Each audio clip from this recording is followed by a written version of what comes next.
Today we're memorizing John 8:32. Let's get started. Hi friends, I'm Miss Nancy Root. And I'm Mr. Roger. We want to see kids living for Jesus. This is part of Bible Drill Red Cycle. For more information, check out the description below.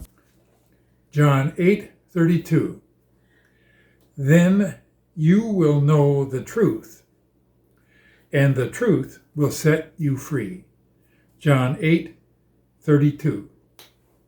So what is the truth? This world is not perfect like God made it. It's broken. Do you know what broke the world?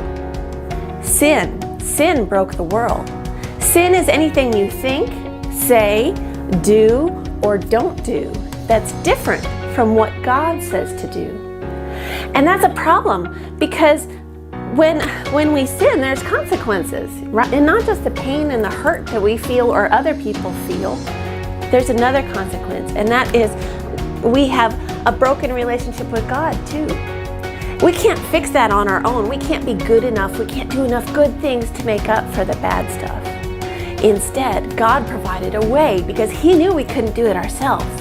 He sent Jesus to come and die on the cross to pay for our sins. And you know what? He took our punishment for sin so that, and not only that, He didn't stay dead. He came back to life again 3 days later.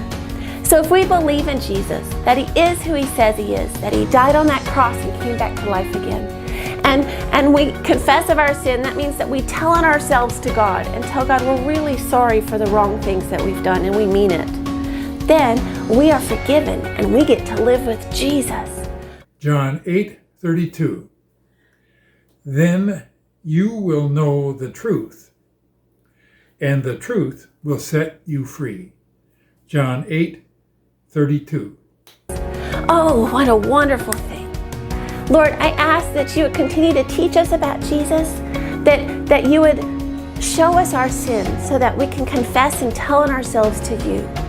Help us to believe in you, and if we do believe in you, thank you that we are children of God. Amen. Don't forget to subscribe. We post memory verses in 4 translations, key passages, answers to Bible questions, and more. Check out our store and freebies at parentroadmin.com. We love you, friends. See you next time.